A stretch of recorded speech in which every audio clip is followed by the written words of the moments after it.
na 1 Chronique 21 baza kotalisa pona nini Nzambe aordonaki na David asomba esika na po batongela ye hôtel pe esika na David asombaki yango nde plus tard Salomon atongaki temple.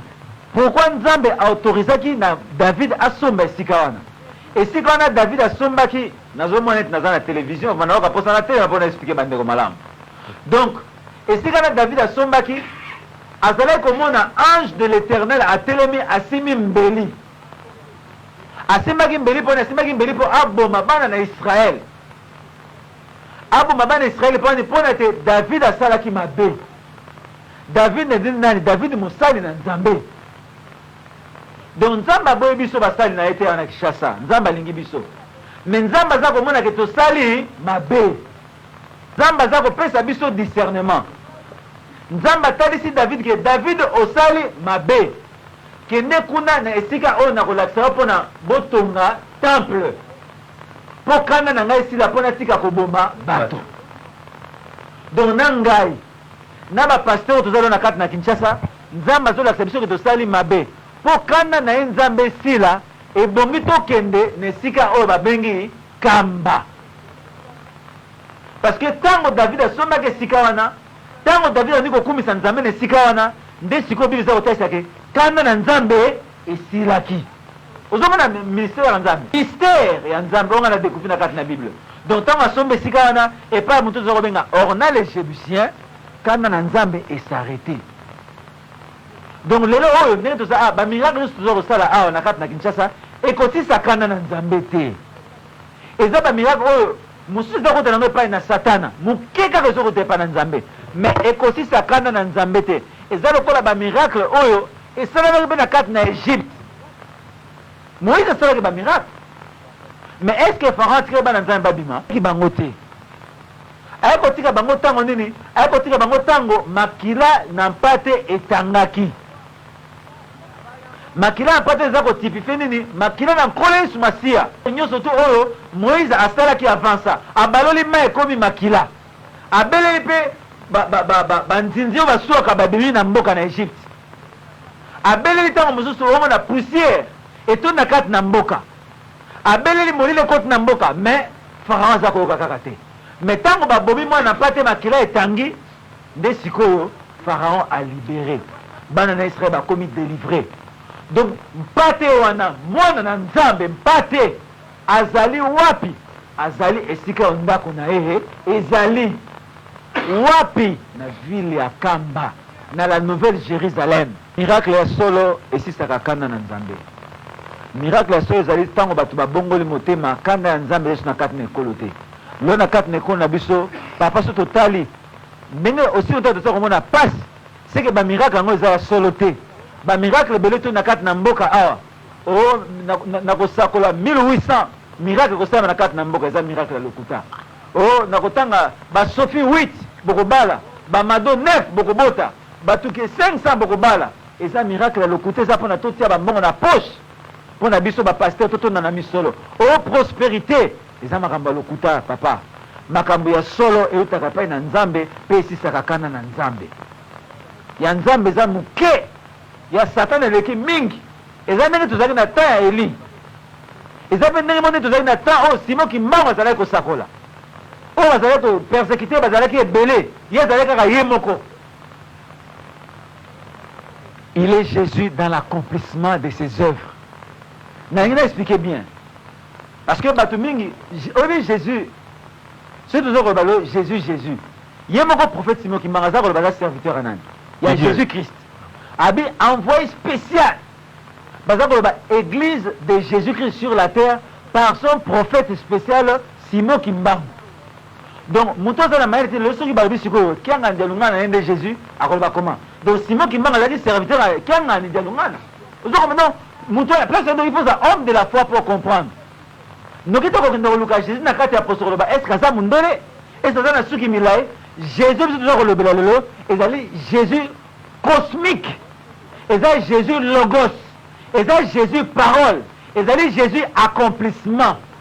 Parce que même Jean-Baptiste a reconnu ça que Jésus wana te. Tango Jean-Baptiste akati na kasho amoni ke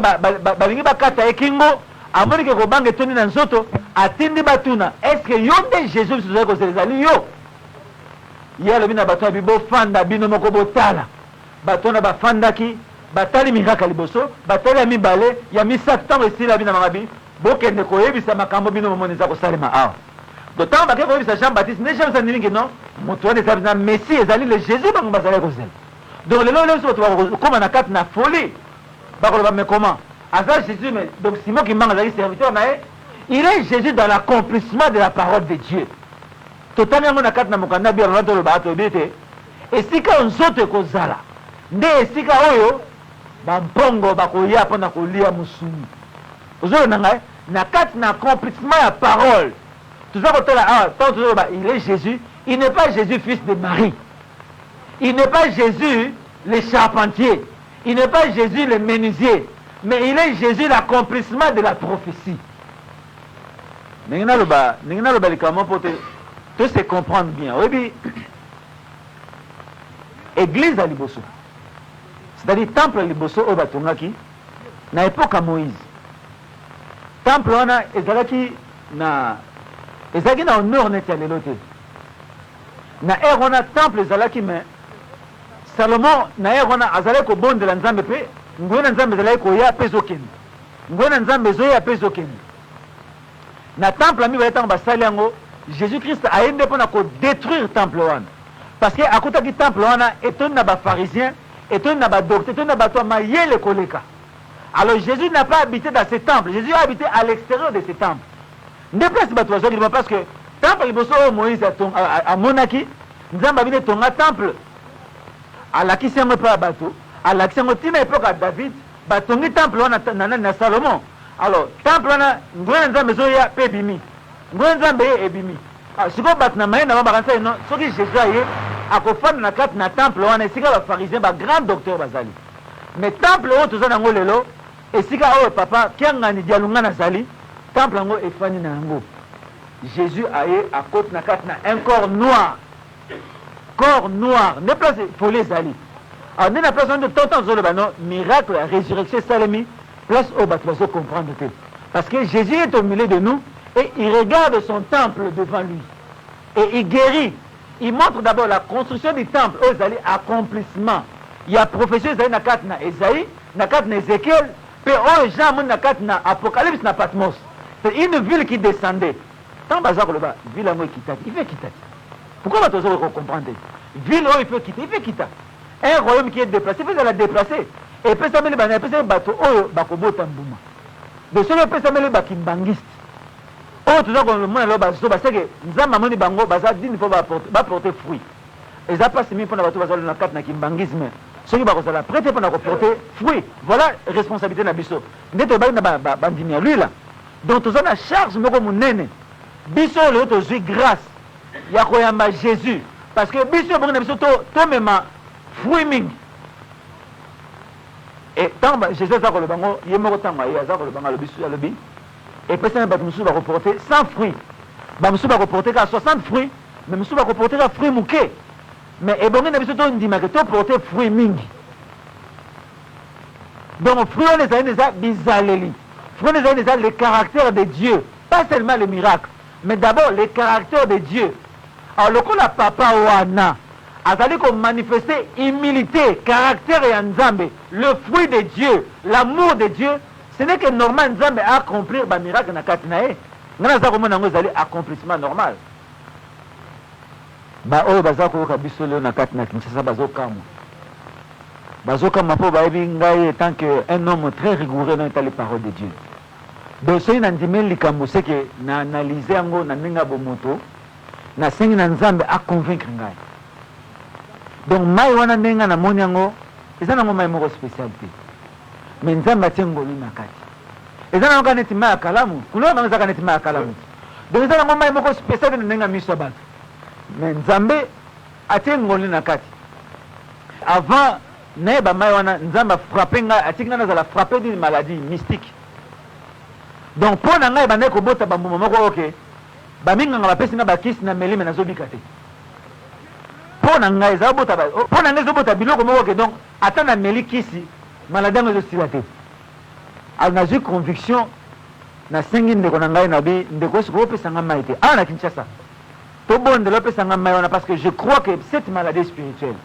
apesi nga mai wana na pakoli yango banda na pakola mai wana même esika mwasi nanga azala azoyoka mokosa nyonso esila nazali nyonso na fin na tout moment je me chatouille donc biloko ebimenga na nzoto mais depuis que na pakola mai wana mikosa nyonso na nzoto esila so nalongoli bashete na ngai omona na makolo na ngai omona neti baposezo elongwa c'est à cause de cette maladie. Mais tant on a commis na kama na bien en tout cas mai o ifuna memango na Kinshasa et je n'avais parlé à mon épouse abi en tout cas bakisi na bino abu opia parce que ngai kisi ya bakisi na sina pakoli yango. Donc c'est une eau que Dieu a bénie à travers son prophète et ceux qui nous ont béni a visité